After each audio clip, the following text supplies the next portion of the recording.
Basta mga boss, ngayong araw naman ito ay ito yung part 3 ng ating V8 connection. Ito yung V8 kasi meron tayong nababasa ng mga comments na hindi sila naniniwala dito sa tunog ng ating V8 na hindi raw nakakonect itong V8 dito sa ating mixer. May nabasa rin tayong comments na hindi raw naka-on itong V8 natin. Ipapakita ko ulit sa inyo mga boss yung connection natin, tapos itong ating V8 na gumagana talaga siya, na kahit wala siyang power cord kasi ito ay chargeable. Ito makikita nyo ulit mga boss, naka-on siya, yan, wala siyang wire. Ito ay chargeable kasi hindi sila naniwala na hindi daw ito gumagana at hindi rin ito nakakonect dito sa ating mixer. Ipapakita ko ulit sa inyo mga boss yung connection natin dito sa ating V8 dito sa ating mixer.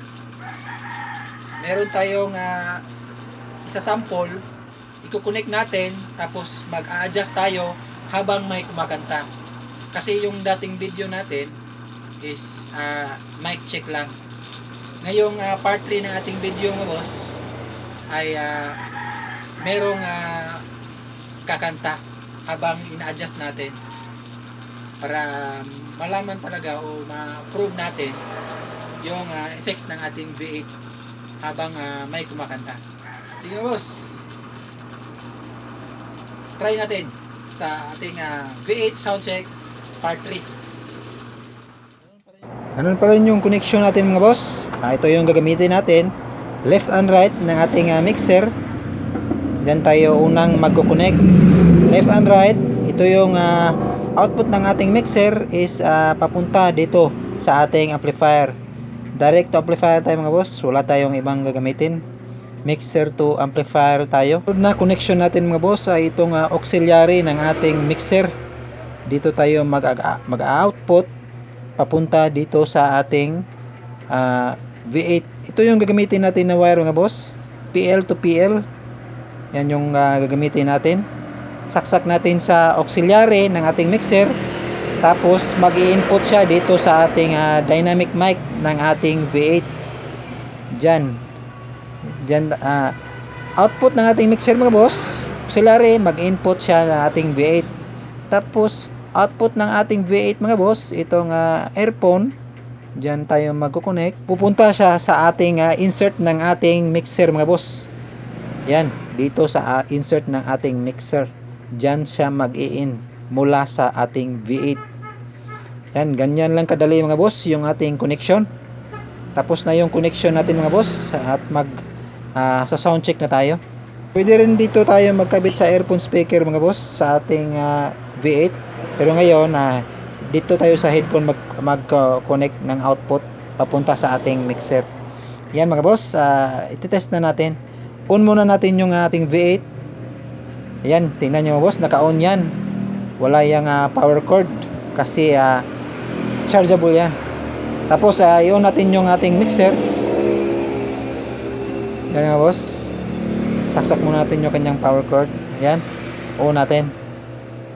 At ito pala yung gagamitin natin na dynamic mic mga boss.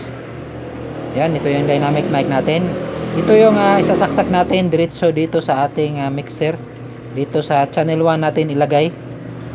Ito pala yung volume ng ating V8 mga boss. Hindi muna natin yan i-on. Off muna natin. Ito muna yung volume ng ating microphone mga boss.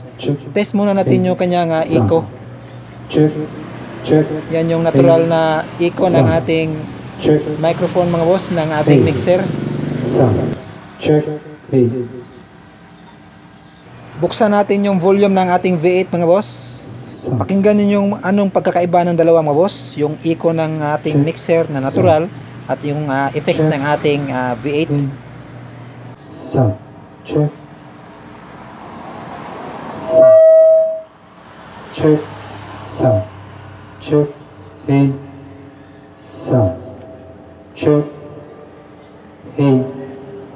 sound.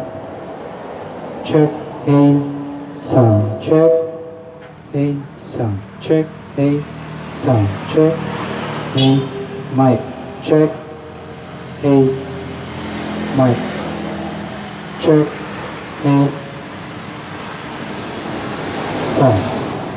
Sound. Sound. Sound. Sound. Sound. Sound. Sound. Sound. Sound. Sound. Sound. Sound. Sound. Sound. Sound. Sound. Sound. Balik naman natin yung natural na echo ng ating Sound. mixer mga boss. Yan yung kanyang Sound. natural na echo Sound. ng ating mixer. Check. Malaki hong pagkakaiba. Yan, pakinggan natin ulit yung Sound. effects ng Check. ating V8. A Buksan natin. sound. Check. Check. Ayan. A sound. Check. A sound. Check. A sound. Check. A sound. Check. A sound. Sound. Sound. Sound. Sound. Check. A sound.